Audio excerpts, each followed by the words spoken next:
I just caught up with the Kingdom manga, and there was a number of themes that made me think in like how deep the Han arc has been. I would say this is probably one of the most deeper arcs that we've seen in Kingdom. Like, it has a number of themes that makes you wonder and like think about. But yeah, let's jump into it. Don't forget to like, comment, share, subscribe. Let's jump into it. The first theme I think that has to be explored is the whole relationship between To and Raku Khan.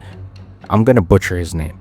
The main Han general, like that dude, he is the testament to like between hard work and talent. Even though To has talent, it is positioned as that guy is basically the embodiment of talent, and he has been a talented general for a long time without actual experience of war. Whereas To has legit mountains of experience working with Oki and all that. Which I just realized there'll be spoilers in this one, so yeah, let's continue.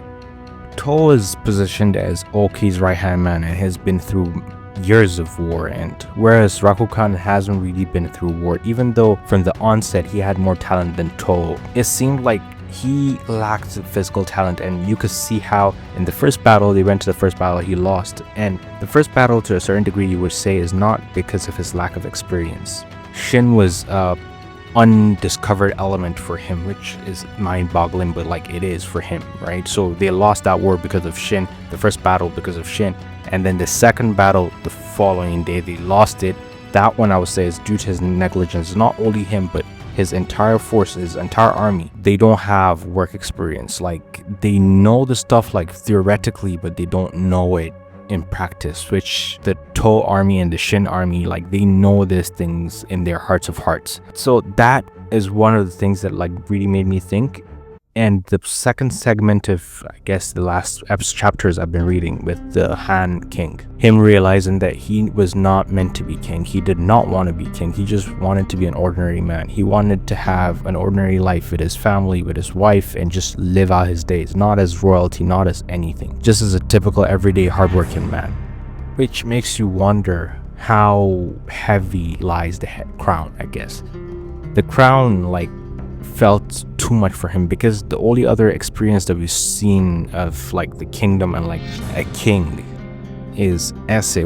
Essay, from all angles, everybody has acknowledged, even within the story, that he is not a regular king. He is above average. He is excellent. He is the poster child of what it means to be king. And at the flip side, we've seen the Zhao King, who was a degenerate, but this guy honestly seems like a good man. But at the same time, he's not a good king, but he's a good man. These are two distinct factors. Him even crying to his daughter that like he was upset when she was gonna get married because somebody was gonna take her away, that was like heartwarming. But you can see how connected he is to his family. He is less so connected to his kingdom, but he's so connected to his family, and like he's deciding what to do, not just for the quote-unquote kingdom, but for the people, because he is a good man at heart. And for me, that was really deep. Like, I thought about that segment of the chapters, and it makes me think how some people are not destined for a role, or rather they're destined for a role, but they don't have the capacity to do it, regardless of whether being trusted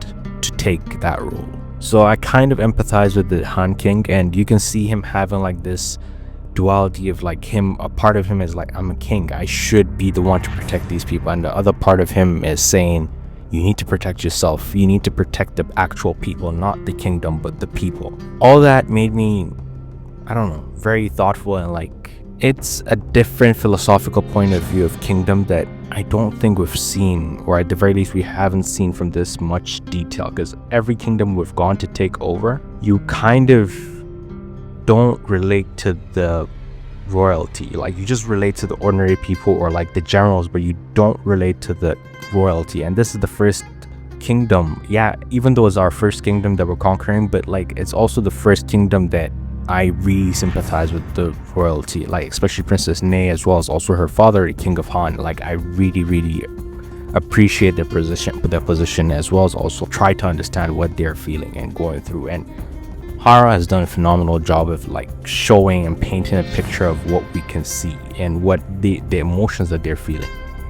But yeah, drop down in the comments what you think about Kingdom. Don't forget to like, comment, share, subscribe. Thumbs out.